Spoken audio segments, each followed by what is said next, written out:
Welcome to Unlearn, the podcast that redefines the playbook for modern business leaders. In a world where yesterday's truths are today's challenges, every episode brings you bold ideas and visionary strategies to thrive in a world where the only constant is change. Let's dive in. Welcome to Unlearn. Hey, everybody. Welcome back to another episode of the Unlearn podcast with your best host, Asher, and your next best host, Kelly. Or maybe Kelly's the best host. We need to put that to a poll first. Okay, cool. But today is a special day because we have what I would call a model like next-gen CPO who's creating the path for a lot of other chief partner offices in the market. So, Alan, thanks so much for spending some time with us today. Thank you. I'd love to do it. So happy to be on today. Super.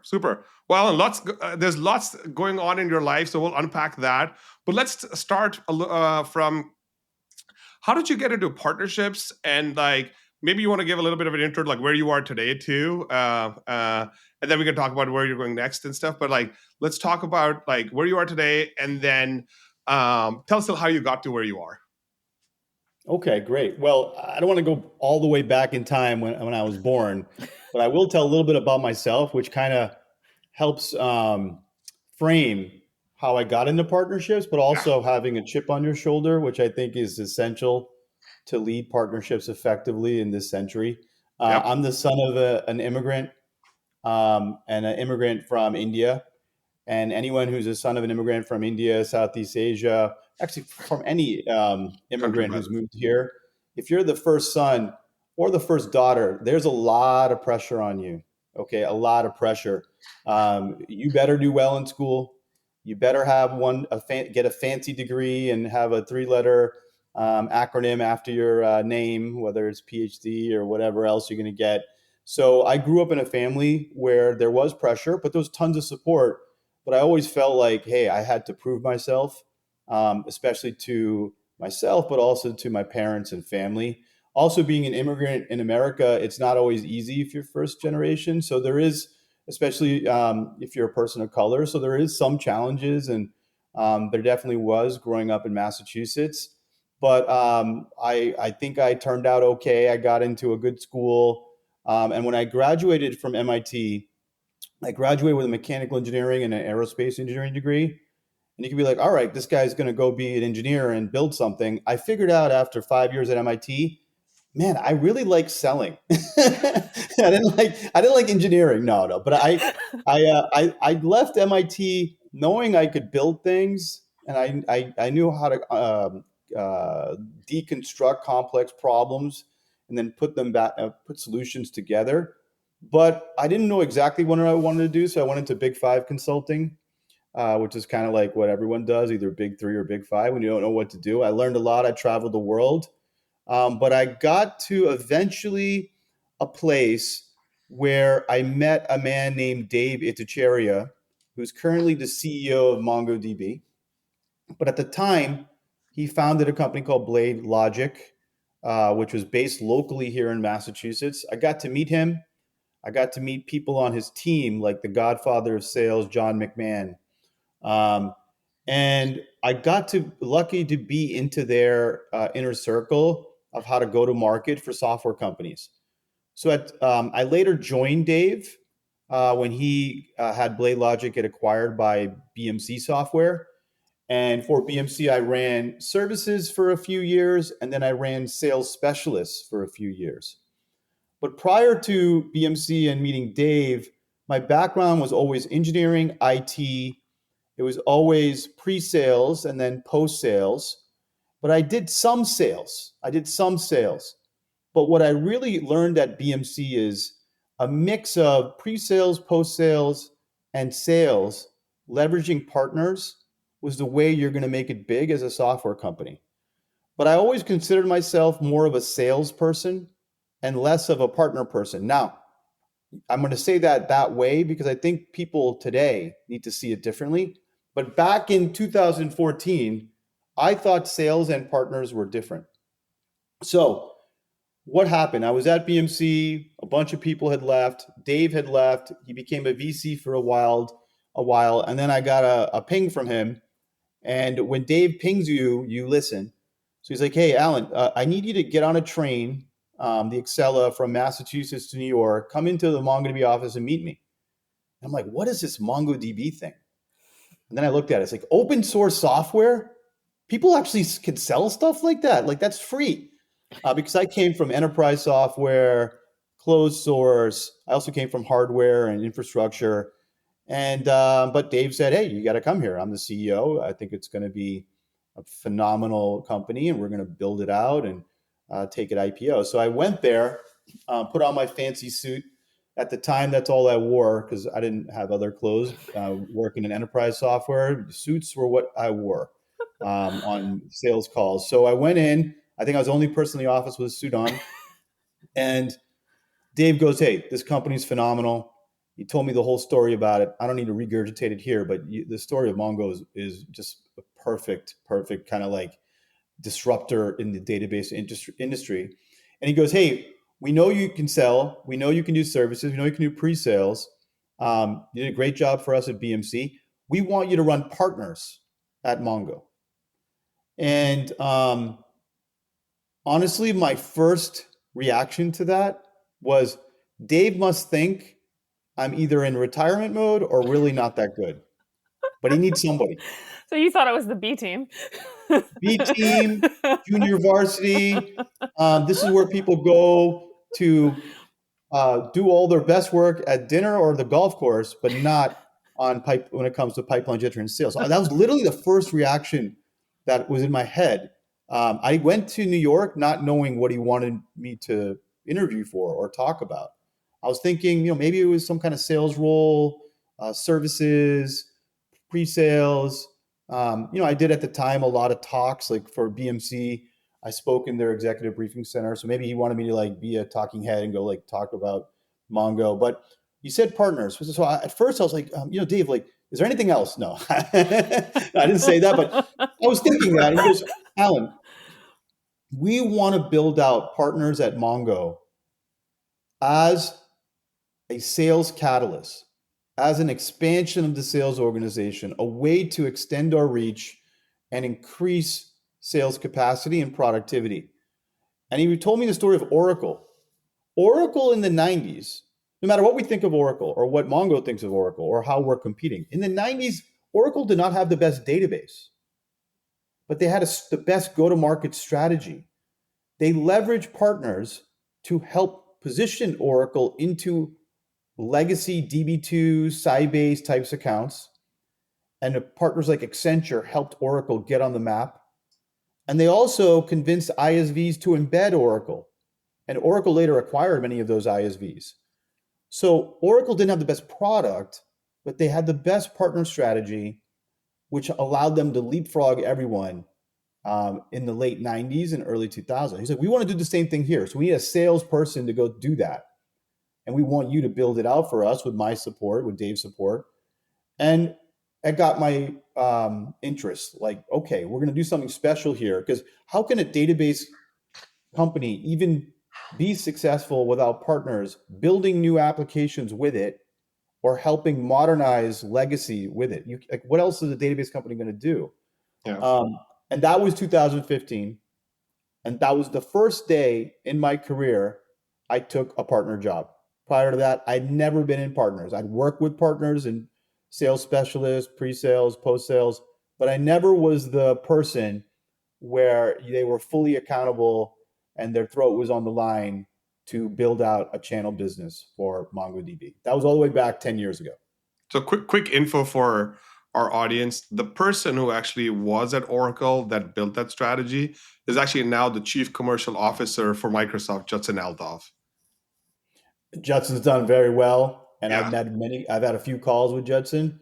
The guy knows how to negotiate, and he's a phenomenal representative of Microsoft. It doesn't surprise me that he did that for Oracle, because Oracle, obviously, Larry's put the company on the map with their partner strategy. Cool. All right. So this is a phenomenal journey from pre-sales to running partnerships at another company. I would say I mean, I probably did a better job of disappointing my parents by not following the let's go, become a doctor or a lawyer or an engineer, being somebody from Ah, outside the sure. Weren't country. you an engineer Well, for 1 week? A exactly, computer totally. engineer? The support guy does not serve as an engineer. But in our journey, I mean, if you take the demo side of pre-sales, I did do that for a little bit as well, on my path to becoming a salesperson and then going into partnerships, which is somewhat common. Only you're way more accomplished than I am in partnerships, and so I had to go start a community. Just kidding. Uh, but You got a good one though, a very good one. exactly. So let's talk a little bit about Alan. For our audience, the things that are important, right, are making sure how to explain the value of partnerships to your executive team, Mhm. making sure about explaining the value of partnerships to your the rest of the company, right?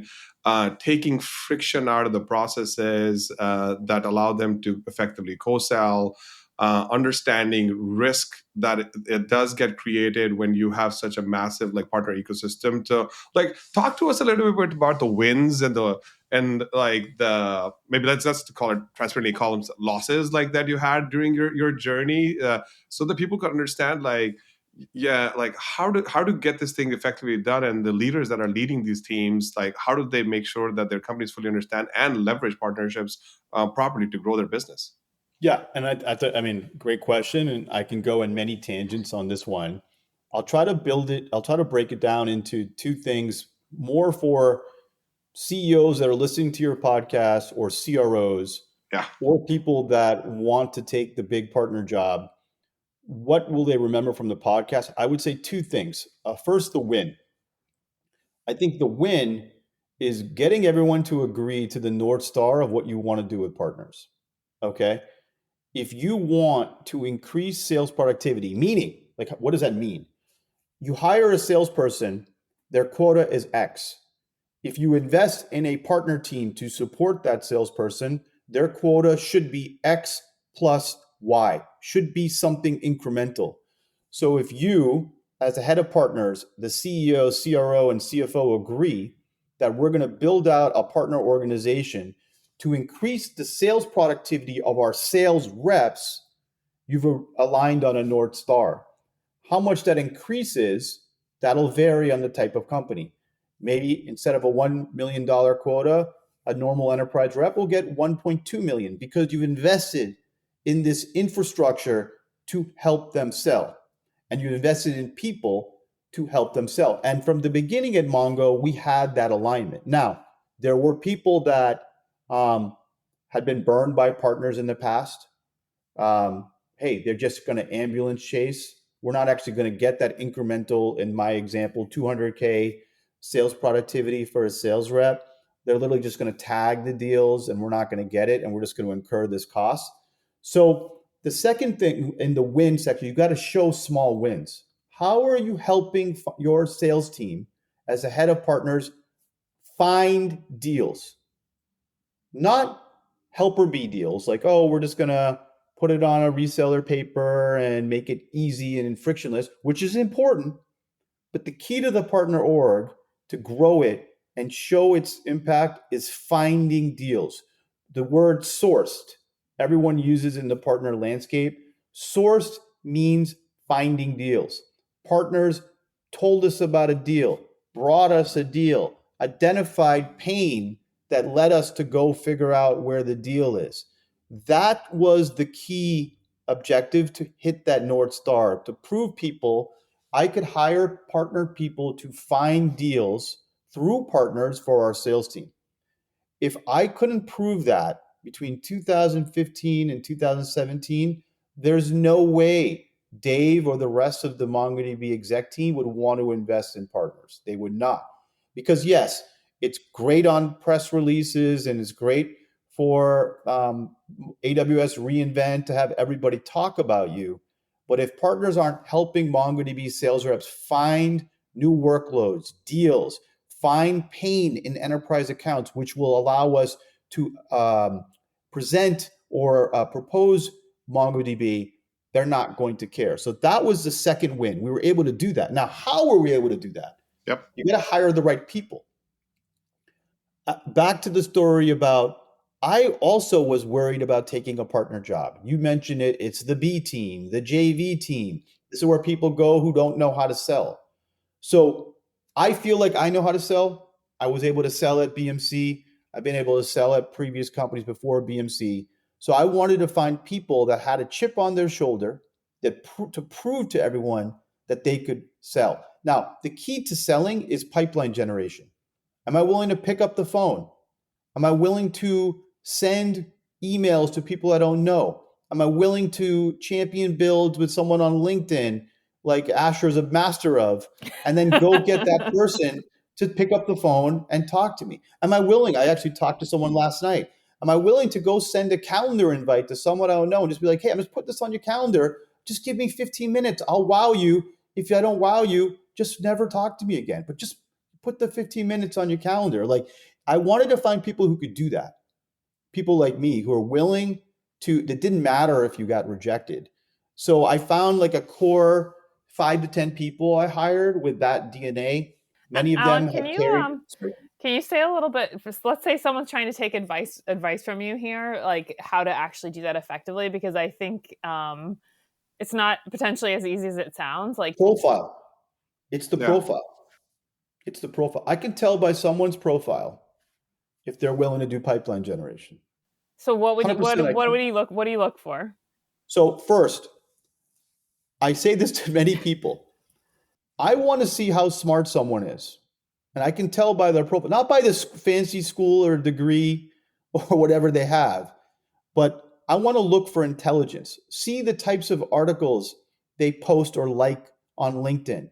See the types of people they follow, the top voices.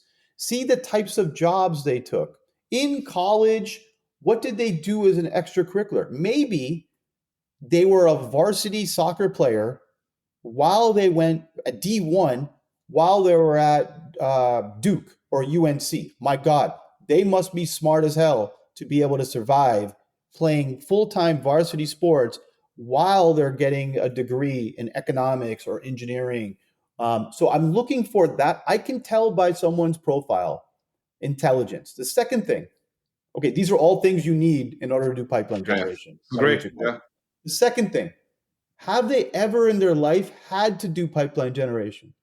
Ever? Have they been an inside sales rep, an SDR, an ADR?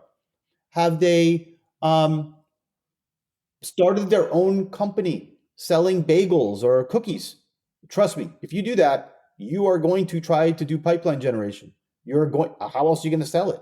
So I look for in their LinkedIn profile, have they ever done it? Have they been a sales rep at a disruptive company? Not only like a big behemoth company, right? But a disruptive company, like a company that's got 100 people and they're disrupting the AI landscape. If they're a salesperson there, they most likely have to do their own pipeline generation versus outsource it. So I look for in their LinkedIn profile, do they have ever done pipeline generation? It may not have been at a software company. It could be like at their own bagel company or cookie company they started, but something in their life which shows they were willing to do it. Third, okay, so that shows they're willing to do pipeline generation. They're willing to be smart. Third, I look for grit. So have they ever had a complex challenge in their life? Things didn't go well, but they persevered. So I look for, maybe they worked at a company that didn't go that well, but they were there for many, many years getting promoted, right? They didn't just jump ship every 2 years or every 1 year. They weren't a job hopper. They were there. They were loyal. They saw it through. Maybe it was a great outcome and the company went IPO. Maybe it went bankrupt, but they were there to the end fighting for that company. It shows that they're grit. Maybe there's something on their LinkedIn profile where they volunteer and they do things after hours to help the community. That shows grit. Maybe they got an executive MBA while they were working. That shows grit. So I look for the third thing, okay? If they have those three things, then I look for experience. Have they worked at a disruptive company in the space I want to sell. For example, maybe they had worked in the data warehouse space and they helped disrupt Teradata. That's something that can transfer to Mongo, which is disrupting DB2 and Sybase and Oracle. So if you get those first three things on the LinkedIn profile, then I look for the fourth. Then you find those people that you want to hire. That's the core team. You got to build from the beginning. They're the ones who are going to teach others. And that's how you build a team early. Back to my point about helping find deals through partners to increase sales productivity. If you can build that culture in a partner organization, then you can go from 7 to 150 people. But if those first 7, 10 are not helping sales reps find deals through partners, you will never scale this thing to the way MongoDB has. So that's super useful advice. But one thing you did say that just was experience with partner sales. Did you look for that? Was it? You didn't care? Okay. Doesn't matter. I can teach someone how to work with partners. But if I can't, those first 3 things I mentioned, if their parents didn't teach them it, I'm not going to. I can't. Their parents didn't teach intelligence, grit, willing to take rejection. I took a lot of rejection. Remember, I was the son of an immigrant. Seriously, yep, I took a lot. So I can teach them how to work with AWS and Azure and Google. It's actually not rocket science. The harder thing are those 3 things I mentioned. The fourth experience, it could be direct sales. It could be product management. I have someone on the MongoDB team who comes in through marketing, who now runs global cloud programs for MongoDB. He's probably the best in the industry. The guy's name is Abhinav Mela. He came in through marketing, but he had those other intangibles. So great point. Like, obviously, as you scale, if they also have those 4 things and partner sales, the ramp is going to be a little bit faster. I agree. Super interesting. So this is like on the hiring and like building the org, right? Tell us some. I mean, if you can, like, I don't losses. I only talk about the losses, wins, right? Like yeah. Okay, so let's talk about. So I don't talk about the wins. I knew you wanted to get to the exactly the losing, which I hate. I hate losing in anything. You know that about me by now. Sports, watching sports, my kids' sports, coaching sports, everything. Okay, so losses. I mean, so we were able to define a North Star, source business, hire the right people, prove that you can find deals through partners. That then builds a winning culture that you can then scale under them. Now, one of the stories about Mongo is that with popularity also comes threats, okay? In the world of software, if you have a popular piece of software, everyone wants to potentially take part of the addressable market, right? No one's going to give you the TAM, especially if you're a disruptor. If you're in the open source community, even more. So throughout my journey at Mongo, I didn't really know what I was getting myself into with the hyperscalers. Today, I truly believe MongoDB has a best-in-class partnership with the 3 hyperscalers, Alibaba, and a number of other regional sovereign cloud players, maybe like 10 more. I truly believe that. But if you ask me the same question around the time we IPO'd, I would argue that Mongo had a completely competitive relationship with AWS, Azure, Google.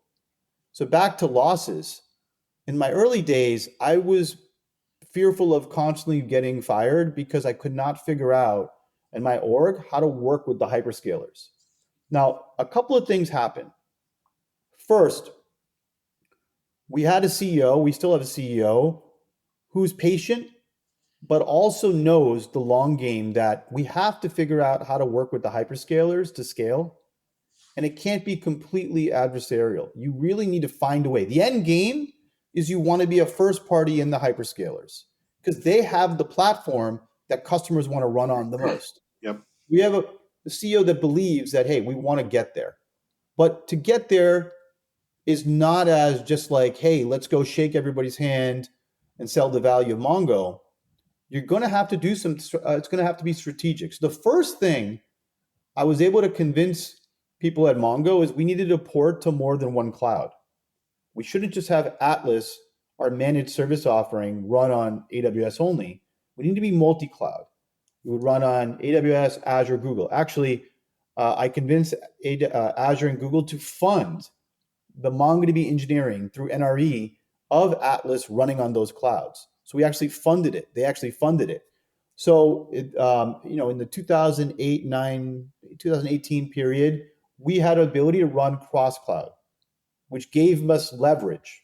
Okay, because at the time, the hyperscalers, back to popularity, two of them decided to clone our product and create imitation versions of MongoDB that still exist today.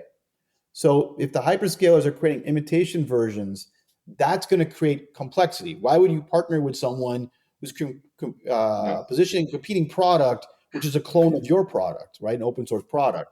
So it was actually being able to run across all three gave us the flexibility to partner when we needed to with one, but also compete if the other side didn't want to reciprocate. So for example, we wanted to go partner with AWS.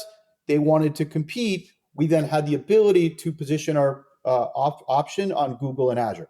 Simple, right? Obviously, we wanted to partner with them because they were in the account.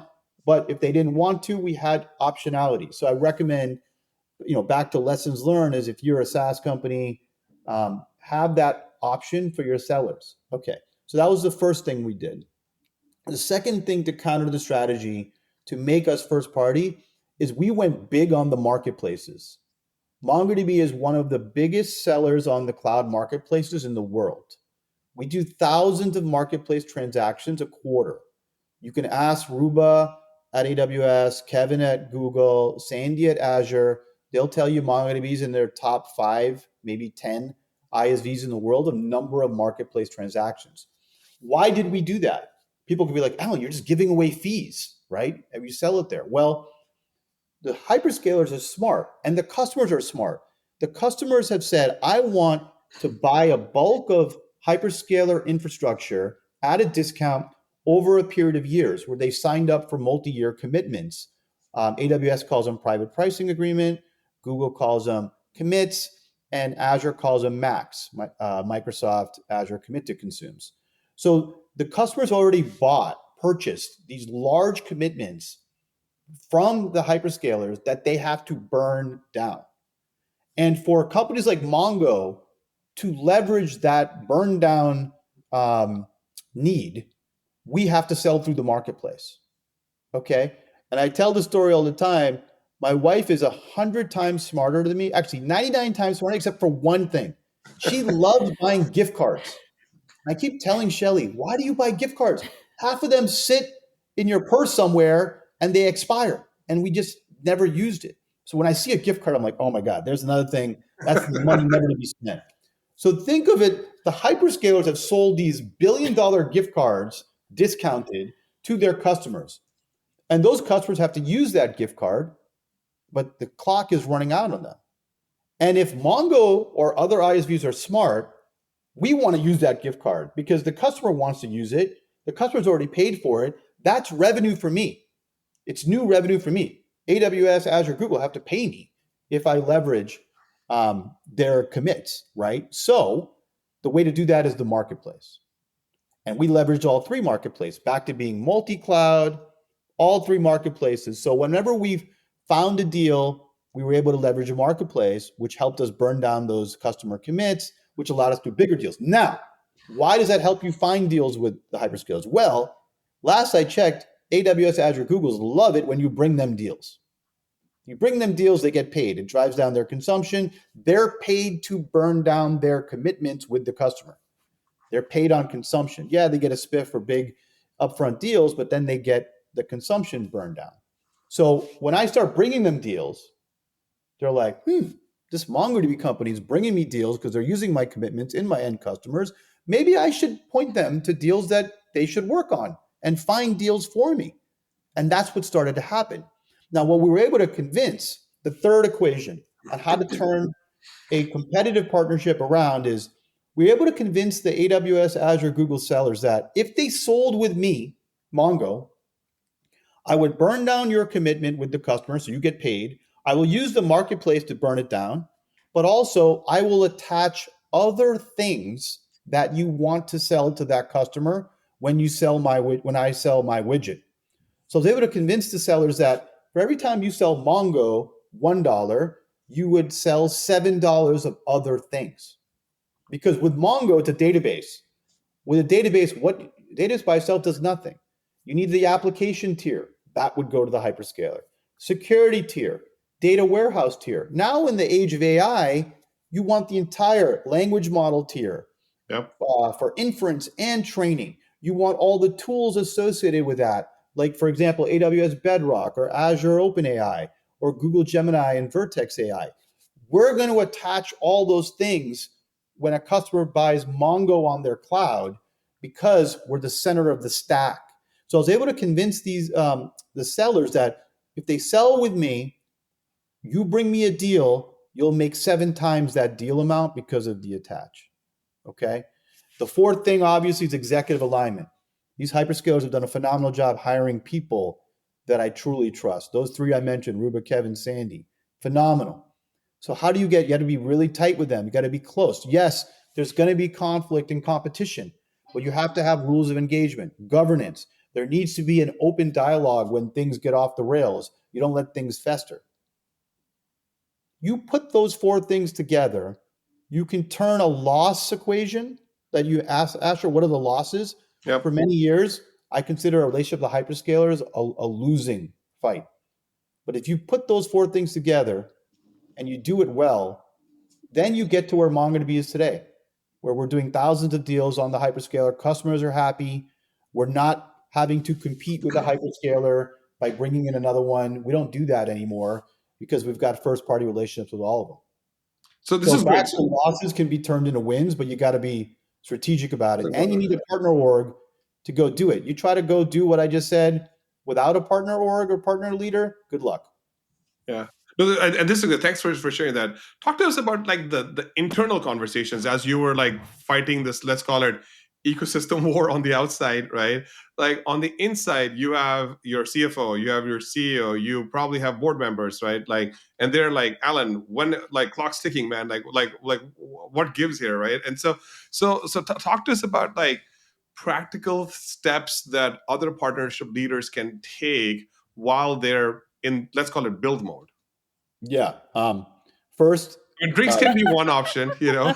Drink a lot of bourbon is probably what I was going to say. Drink a lot of bourbon because you're going to need it to get sleep. Because it's not easy. Written bourbon, and AI makes it harder. Yeah, AI makes it harder. AI is extremely competitive. You can see what's going on. Not even competitive amongst the hyperscalers or the language model. It's competitive amongst countries. Yeah. Okay, yeah. It's a geopolitical discussion. So I guess the most important thing I've learned is initially I'm like, I'm going to do this myself. I got this. Hey, Dave, our CEO, Cedric, our CRO, Michael, our CFO, COO, Sahir, our Chief Product Officer. I got this. Leave it to me. This is not a one-man fix. You need to create intimacy with all parts of the hyperscaler to do the 4 things I mentioned. Your CEO needs to be aligned to their CEO and be able to talk about the 4 things, the attach. You need to be deep into the product organizations at these hyperscalers, because one thing the hyperscalers love is make your product run on their platform better than anything in the world. If it's sticky, it works well. If it integrates with those other products, they like that. They're never going to say no to that. So getting my chief product officer to be really injected into the GMs of the hyperscalers. Marketing, do lots of co-marketing with them. One thing the hyperscalers also enjoy is great press about their events, about their launches. So whether it's reInvent, Ignite, Google Next, you're there, you're present. So long story short, Asher, I put the rest of the exec team in the boat with me, where they had their own piece of fixing the partnership. while I was sometimes always the bad guy, the bad cop, I would play the bad cop where the hyperscaler would be like, oh my God, if it gets to Alan, there's going to be a nuclear eruption. While I had the other executives build relationships and work the different angles so that you surround the hyperscaler. But then when they obviously compete, then you have to be the big stick, which was what I did. So I put other people in the boat with me to help with the strategy, including board members. But then the partner leader has the worst job. They're going to be the bad person, the bad guy. They're going to be the Darth Vader that has to be the one that everyone's a little bit scared of on both sides. But you put the rest of the executives in the boat with you to kind of take pieces of the strategy and work in their lane. And this is great. I mean, two things come to mind. Like Jim Steele, the guy who ran partnerships early on at, or at least was responsible, and he hired a number of other people like Avanesian all to build partnerships out. I actually had the same playbook. Mark was like, "Hey, we have to go do this," and Jim basically orchestrated all this stuff for him. Which is great because it seems like that playbook works. It certainly has done in your case too. Talk to us about like the staff that you needed to get this done outside of your team of hustlers, right? Like you can't do this alone, right? Like you're basically firefighter and forest ranger at the same time, and then you're over time you're moving from firefighting to just forest rangery, right? Like if that's a word. But um, but talk to us about the infrastructure and the staff just you need. And I'm asking this because to be a little bit more prescriptive to people that are going to be in your role within the next year or 2 years, in the next 5 years, or even are currently in your role and just don't have the supporting staff. Yeah, well, I think it's not the size of the staff that matters. It's the type of people, more importantly. So, like, I've actually consulted some companies where they're like, "How big is the org?" And I'm like, "Well, at Mongo, it's 125 people, but we're a $2 billion company and we have 5,000 employees, so it's still a small footprint." But I do think you need to have certain types of roles, and those people you can't miss on. They have to be willing to do more than just their role. They have to be owners, I believe, like in the saying of leaders act like owners. So the first thing I needed, I'll just give you Mongo. Yeah. I needed a sales team that didn't work for me, but wanted to work with the hyperscalers. Okay. So I had these athletes in the field who wanted to work with the hyperscalers, who were willing to use the playbook we gave them. All right, I'm willing to use the marketplace. Alan, yes, we're going to talk about the 7x attach. If the hyperscaler wants to partner 100%, we're going to only work with them. But if they want to compete, we'll broker and bring in someone else because we have to. So that kind of athletes in the field, these salespeople, they don't work for me, but they have to be aligned. Yeah. No matter how many people I have, if the sales org is doing something completely different, Asher, it doesn't matter. So the sales org dotted line to the partner org and vice versa, we're playing the same game, we're using the same recipe. The second thing, you need to have two types of in the partner org. The core of a partner org needs to be hunters and program people. Hunters and program people. Many software CEOs think they're the same thing. They're not. Program people build the cookbooks, the vehicles, for example, marketplace, integrations into third-party partner products, portals where you can get trained quickly, actual education material for partners. You need to have a partner program office, and then you surround that with hunters. These are the people that go, remember I said, go find deals for the sales reps with partners. So you find hunters. So whether it's 5 or in Mongo's case, 70, you have these partner hunters, partner specialists, what we call them, that are going out working with their specific partner. Maybe it's AWS, maybe it's Accenture. Their job is to find deals with that partner for MongoDB sales reps, while the program people are building the assets that the hunters can use to go with that partner. Many CEOs of software companies don't understand the difference between the two. It's impossible to find the same. If any cases, you don't want the same person doing both, right? Very different personality. And program people. So I've surrounded my team with that. Okay. The how many, it really depends on how well it's working. Obviously, it's working, throw more fuel into it. But maybe think of this, within the hunter organization, you specialize. Maybe today AWS is working great. I'm going to put more hunters on AWS, but tomorrow Azure is working better. I move some people onto Azure.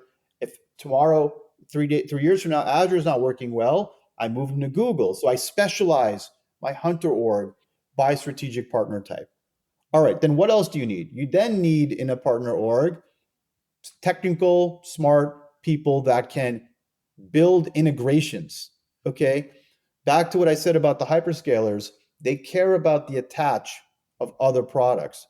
If that's just on a PowerPoint and not real, meaning if MongoDB doesn't help attach to Bedrock, it's just on a PowerPoint, like there's no real kit, then it's there, you obviously are gonna lose because they're gonna find out reality there. So you need these partner integration people. Usually they're in the SA org or SC org, and they have to be willing to listen to you to build out certain integrations that can help the program people develop assets and the hunters then go sell the attach. All right, so I can't stress, a partner org needs people who can build integrations with other partner products. And it doesn't just have to be with the hyperscalers. In the world of AI, MongoDB came up with a program, I helped create it, called MAP. It stands for MongoDB AI Application Program. We're building cookbooks and kits of pre-integrations to help customers figure out how to do inference with AI. How do you build a RAG architecture using your vector database with Mongo? How are you going to build an agentic workflow leveraging language model from Anthropic running on an AWS stack? Like, how are you going to go do that? Those integrations need to be pre-built as a cookbook that you can download. And that's what we've done. You need integration people, Asher, to go do that. The fourth rule, supporting. Enablement is so important for you to scale a partner organization. Not just enablement of your own people, enablement of the outside world. Think about the system integrators, Accenture, Capgemini, McKinsey, these phenomenal firms. They want to be trained on your product so they can go do services and be billable around it, right? So are they going to figure it out on their own, or are you going to give them certifications that they can go do self-paced, online, while they're billable on projects? Maybe on a Sunday, they're willing to take an 8-hour course on MongoDB, get certified. So then they become more valuable. They're more likely to get promoted, and they're going to be more likely to be billable on a MongoDB project. So we invested heavily in system integration certifications around Mongo, cloud certifications, sales accreditations, developer certifications. But you need an enablement person or team who's going to do that for the partner org. Not just training your own people, more importantly, training the outside world on your product so they're willing to do services around it. The fifth role, marketing, partner marketing. The best way I've figured out how to make people want to work with Mongo is FOMO. Okay, fear of missing out. If someone wants to engage, they're our poster child. We market so much about them. They're MongoDB's sweetheart. They're in every event we do. We feature their executives, give them awards. They're able to make millions of dollars of services on Mongo. We just pile it on, and partner marketing drives that. More than likely, someone else wants in. When you have a bunch of poster childs, they want to be the next. So partner marketing's job is to promote what partners are doing, obviously to the outside world with Mongo. But then when you have the poster childs, you give them that extra love to get others to come on board. Then you've got legal. Obviously, you don't want to get yourself in trouble. We're doing thousands of deals on the marketplace, thousands through resellers, system integration projects. Legal needs to be tied at the hip on how you do it. The way Mongo legal works is they're actually an accelerant. I see them as help. They're constantly helping me, keep me out of trouble on what to do and what not to do. They're not red tape. So you want to have a real partner in the legal organization helping the partner team. Then I would go into sales ops and rev ops. When you do this many deals, you need to have real tie into the back office of how we go from a book to bill to revenue, whether it's an ARR consumption company or you're selling tokens for AI. You need to really have a rev ops type organization supporting you. None of these last organizations have to work for the partner leader, but they have to be dotted line. And the other organizations, legal, marketing, sales, engineering, enablement, they need to assign people to the partner org. Back to having the CEO be on board with the mission. Well, you need to have those people in those dotted line orgs. Talk to me about like having the importance of an EA or a chief of staff, like the supporting roles that you particularly need. Yeah, I mean, I'm like, it's interesting, right? So I first of all needed to ensure that the people who work for me directly could do my job. Actually, that's the number one thing I look for when I hire someone for me directly. Could they do my job, right? Can I develop them to do my job? If you hire leaders under you who can do your job, that helps you so much when it comes to who you need to support you directly, when it comes to chief of staff or executive administrator, right? Like if you don't have your direct reports being able to stand up on their own, then the leader above them gets crushed, right? So I always answer that question with, am I hiring leaders under me who are making my life easier because they're running their own ship well? I'm developing them, not doing their job for them, okay? If you do that, then 100% you need to have a strong executive assistant / chief of staff. Depending on the scale, maybe you have both. I actually, Asher, had one person for both in the last 10 years I've been here. So I didn't have a separate one. And I purposely didn't want that because I wanted the person to basically be my right hand. And I consider them doing both jobs, executive assistant and chief of staff. But I only could do that because I trust the person who's doing that today. Her name is Georgie Williamson. But then also I have really strong leaders under me. One of them is, as we're going to discuss, is taking my role at Mongo. I'm leaving Mongo, and Olivier is going to take my role, and I've developed him the last 3 years. He's been my VP of Cloud Partnerships. If I have people like Olivier under me, I don't need to have a whole entourage supporting me directly.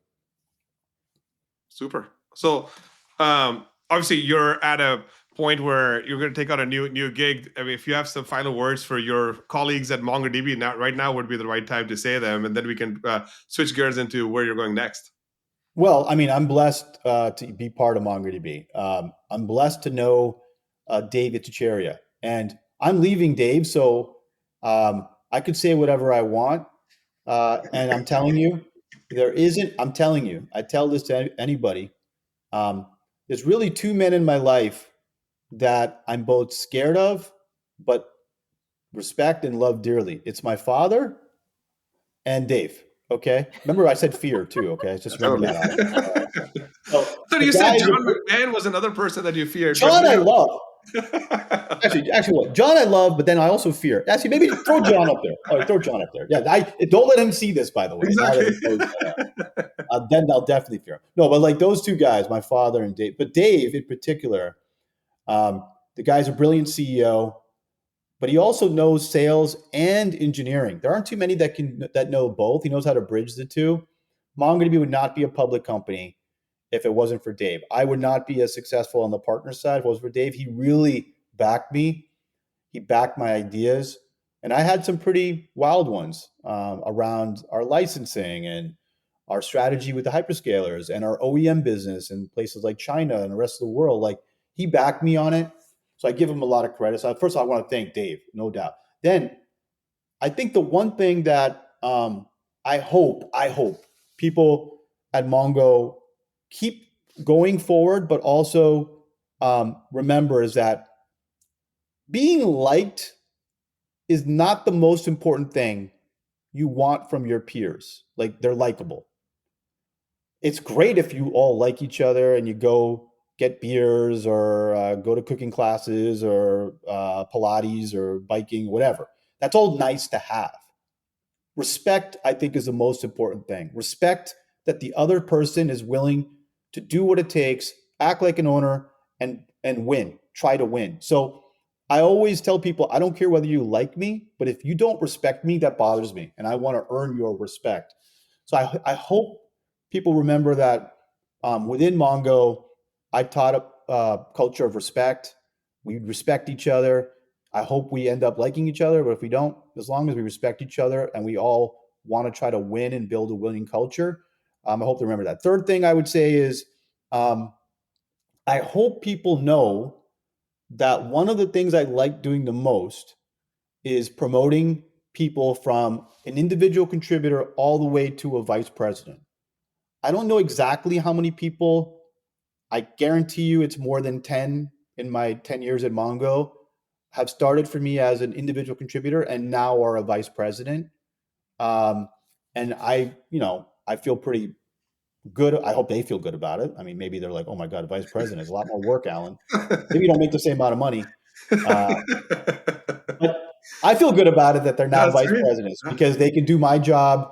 And maybe I've got a lot of problems, but I pass some good things on to them. Yep. And then the fourth thing I'd say is, my God, Mongo's future is so optimistic, especially with what's going on with AI, the move to inference. The application layer is going to be so much more important now than ever. And I think Mongo and our vector database strategy to help customers get an ROI with AI inference is going to be huge. So I'm really excited about what they're going to do next year or so. Cool. Well, let's talk. Well, congrats on an epic run, and you're right. Dave definitely is a very down to earth, fantastic guy. Like when I spent a few minutes with him in Vegas, he was very easy to talk to and very open. So Asher, you're not it afraid was of great, him yet? great time. I guess you gotta go work for him first. We haven't had that call yet. I'm sure I'm going to get an email someday. So, but congrats on a solid run. Yeah, I mean, I remember when I spent 7.5 years at Avalara, when I was leaving to go pursue the next thing I was doing. I looked back and I was like, wow, like a lot of time, energy, and youth was spent at Avalara, but it also teed me up for everything that I'm doing even today. So I totally can understand the feeling. So talk to us about like where you're going and what's exciting about the company and your role and stuff. Like give us the deets. Well, So initially, I was thinking about, okay, first of all, why leave? Company's in great shape. I also believe when you have your successor ready, you need to make space for them. So I developed a successor who I think is phenomenal, and I felt like he's ready, and I wanted to make space. And 10 years is a long time, so I wanted to make space to figure out what I wanted to do. Maybe it was sit on the beach for 6 months. Thanks to Mongo, I'm blessed that I have that option. Or annoy my kids on the soccer field, which I do still today, which I do actually very well. I'm a very good annoying dad on both kids, but I enjoy it. So like maybe do that. And a couple of cool opportunities, some great companies I've advised. I was going to just advise, but then I stumbled across through Artisanal, which is a great recruiting firm, and a phenomenal VC benchmark, a company called Cerebras. And at first, I knew a little bit about the chip sector. Obviously, NVIDIA, you can't obviously ignore, like, wow, what a story. And it's always been like, well, who's going to disrupt that space? Like, is it really just going to be one winner, which has never happened before in the history of like software and hardware? And I met Andrew Feldman, who's the CEO of Cerebras, and I fell in love with what this company was doing. They have the fastest AI wafer chip engine for AI inference in the world by far. You can check out the company, Cerebras.net. Cerebras.net. And what you'll see is they found a way back in 2016, if you can believe it, before ChatGPT and all this stuff, to come up with a better way to run machine learning on an infrastructure platform. And then as soon as AI hit, they found that things like Llama and DeepSeek, which happened this last week, run like 55 times faster than any other platform in the world, including NVIDIA's. So, and they need to find a way to scale because they have so much demand. And one of the ways is obviously scaling with hyperscalers and OEMs and other types of partners. So instead of sitting on the beach and annoying my family for 6 months, I decided to join Andrew and Cerebras and be their executive vice president of worldwide partners. And I feel like it's a great, it's like your MongoDB is a phenomenal beast of a company. And I hope to help Cerebras get to where Mongo is. So I kind of feel like I'm going to build it again. Mongo's in great shape, and I can take another shot at another company to build it again. Cerebras is doing very well. They filed their S1. You can research that, anyone who's listening. And I hope to contribute. And no matter what, make sure they respect me. I don't know if they're going to like me, but I hope they respect me over the coming years as we scale out their OEM and hyperscaler partnerships.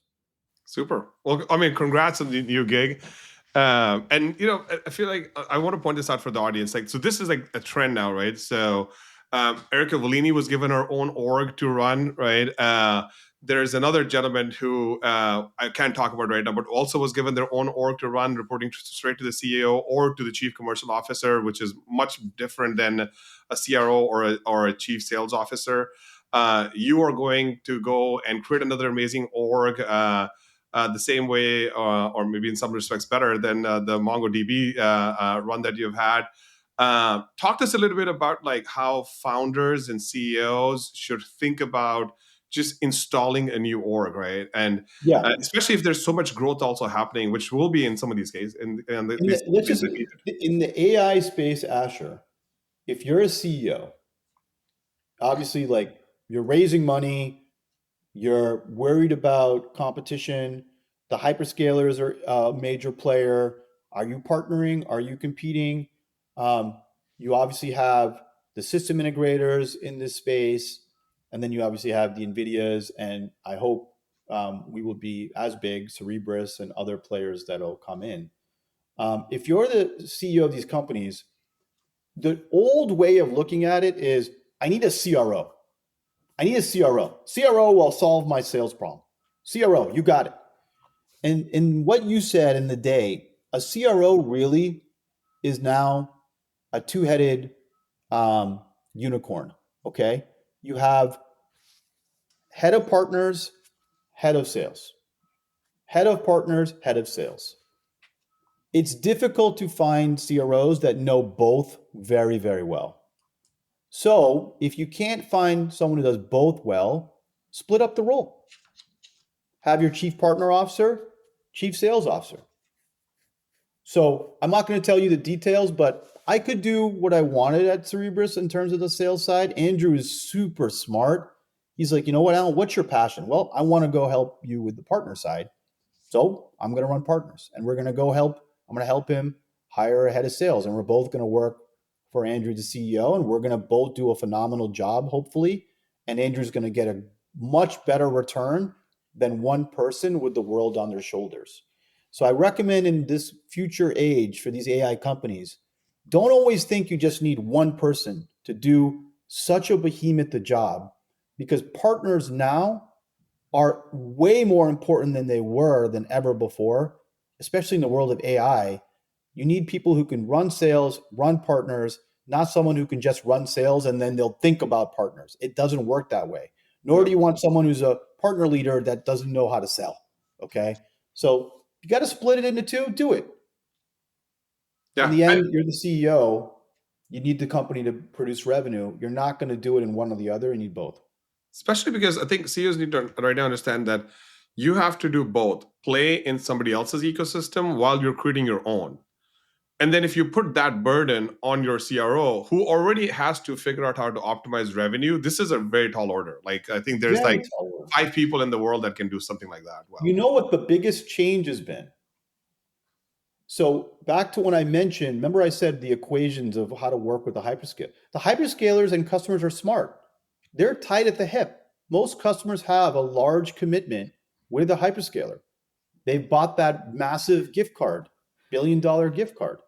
So if you're an ISV, software company, AI company, you have to potentially use those gift cards, right? So you're kind of dependent on working with the hyperscaler because they have the gift cards with the customer. The customer wants you to work with the hyperscaler because they want to burn down their commitment.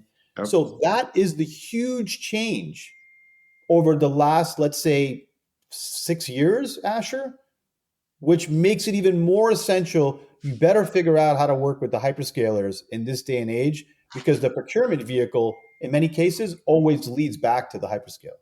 That's a huge change that didn't exist, for old timers like us between 90 and 2015. It did not exist back then. All right. I'm pretty sure we can talk to you for 3 more hours, which, by the way, we will do in future episodes. We'll bring you back to see how you're doing. But thanks so much for spending some time with us and really like unpacking how people need to hire, how CEOs should like put their orgs together, the nuances, sharing some of your losses transparently. I totally appreciate it. And also, I totally appreciate the work that you're doing to become successful like yourself, so that a whole generation of partner leaders can become successful, which I think is tremendous. So thank you for doing all that work, and we'll see you next time. Well, thank you and Kelly as well, Asher. Like, you guys are giving people a platform to, first of all, where we don't have to feel like we're the B team and JV team anymore. I really give you a lot of credit for giving people the platform to talk about these issues. They think the partner track is critical career track. Many people will pick the partner track over the sales track because of what you guys are doing, and rightfully so. If you're an AI software company and you are bootstrapping and trying to find money, man, imagine if you get partners to sell for you versus you hiring 1,000 sales reps. It could be easier in some cases. So I really thank you, Asher and Partner Leadership, for giving us the platform, also giving us tons of advice. You've given me tons of advice, and I really am going to be here for you guys behind the scenes, promoting everyone join the Partner Leadership org to learn from each other. Thank you. Super. Well, I guess for the record, as we're closing, if you were on with us till this part of the podcast was actually Kelly's idea. So I just happened to come along with her on building this thing out. But no, thank you for the kind words, and it's been great. I mean, best of luck in all that you do next. Thank you. Thanks for listening. Do us a favor, subscribe to the podcast on your favorite player or YouTube. Share it with a colleague, or tell us what you thought of it on LinkedIn. See you next time.